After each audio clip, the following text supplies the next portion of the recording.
देखो, हर क्षेत्र के पास तीन चीजें होना चाहिए। एक तो कमेटी मुख्य अच्छी मजबूत होना चाहिए, जो सीमित ना हो, असीम हो, असीम हो। अब देशनोदय तीर्थ चौलेश्वर की कमेटी असीम है, इसमें किसी की बपौती नहीं है। सारे भारतवर्ष का ये तीर्थ क्षेत्र है और भारतवर्ष के लोग इसमें कमेटी में रहते हैं। चौगला तो है ही। दूसरा, किसी तीर्थ की रक्षा करना है तो एक वहां उस क्षेत्र का नौविक मंडल होना चाहिए, जो सारे भारत का नौविक मंडल या सारे चौगले का नौविक मंडल हो। दूसरा, किसी क्षेत्र की रक्षा करना है तो एक बहुत भारतवर्षीय महिला मंडल होना चाहिए। और आज जिस चौलेश्वर तीर्थ क्षेत्र लोगों को मालूम है, एक ही क्षेत्र है जिस क्षेत्र का भजन सारे भारत में प्रसिद्ध है। चौलेश्वर प्यारो लागे ताकि बाकड़ली जाड़ा में गैलो भूलो जी मारा पारस जी, ऐसा एक भजन गाते हैं। तो वो भजन सारे जगत में प्रसिद्ध है।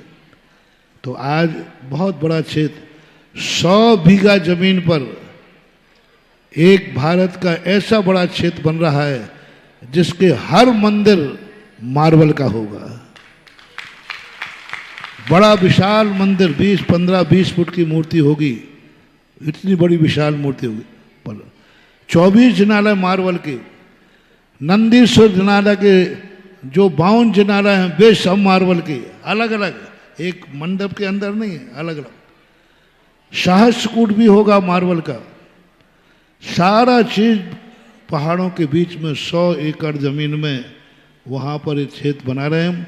और देखो कितना बड़ा यूनियन, आज समिति भी है वहाँ, ये नौविक मंडल है, ये कम से कम 30-40 गांव के बच्चे हैं और पूरे हर दिन 25 किलोमीटर से चल करके प्रतिदिन चौलेश्वर बाबा का अभिषेक करने जाते हैं। वहाँ का अभिषेक पुजारियों से नहीं होता, नौकरों से नहीं होता है। और युवा वर्ग लोग प्रत्येक गांव से, अलग अलग गांव से जाते हैं और प्रतिदिन 25 किलोमीटर से, कोई 30 किलोमीटर से प्रतिदिन हफ्ते हफ्ते बंधे हुए हैं और जाकर के वहाँ अभिषेक करते हैं। और ये महिला मंडल भी आज आया है। ये सब चौलेश्वर के टीम है, ये जो चौलेश्वर के रक्षक हैं। और ये टीम ऐसी है कि चौलेश्वर पे जब भी संकट आए तो ये चवर भी ढोलते हैं और मौका बन जाए तो ढोरों को डंडे से भी हाँक देते हैं। ये दो प्रकार का, ऐसा ढोलते हैं तो चवर, उसी बीच में कोई दुष्ट आ गया तो चवर को उल्टा करके डंडा बनाते हैं और फिर डंडों से घेरते हैं।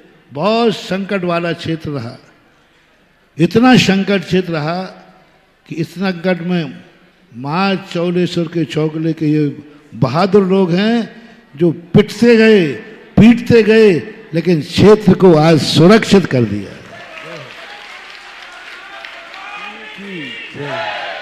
भगवान पारसनाथ का जहाँ समूषण बिजोलिया से बिहार करके 14 दिन तक चौलेश्वर पारसनाथ की पहाड़ी पर पारसनाथ का समूषण रुका था।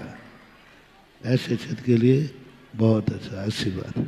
कोई भी कार्य के लिए जगत में प्रसिद्ध करने के लिए पहले जो स्थान आसपास के लोग हैं उनको समर्पित होना चाहिए। खरगोन के आसपास बहुत बड़ी बड़ी समाजें हैं, बरेली आदि, बारी वगैरह, ये सारी सिलवानी वगैरह। जब इतनी अतिशयकारी मूर्ति है तो पूरी समाज को एक संगठन बना करके उसको अतिशय क्षेत्र का रूप दे देना चाहिए। और उस एरिया में कोई अतिशय तीर्थ क्षेत्र है भी नहीं। अभी तक कोई वाड़ी बरेली में ऐसा कोई नहीं जाता कि तीर्थ यात्री जाते हों कि वो तीर्थ की वंदना करना है। तो एक जब इतना अतिशयकारी वहाँ है और वो मूर्ति के संबंध में बहुत चर्चाएं हैं, तो उसको एक अच्छे बड़े प्रांगण को लेकर के एक तीर्थ का निर्माण करना चाहिए, जिससे सारे भारत के लोग जब भी तीर्थ यात्रा पर निकलें तो ये कहें कि नहीं, खरगोन एक तीर्थ क्षेत्र है, वहाँ भी जाना है। तो उसके लिए आसपास की समाज को संगठित होकर के एक बड़ा रूप धारण करना चाहिए। जितना बड़ा सोचोगे उतना बड़ा रूप हो जाता है। तो एक बड़ा रूप लेकर के और एक तीर्थ के रूप में स्थापित करने के लिए 2-5 एकड़ जमीन लेकर के और विस्तार का रूप दो। एक चद्दर के नीचे रखे रखे काम नहीं होगा, एक बड़ा मैदान में बड़े रूप में लाएं तो और प्रसिद्धि हो सकती है।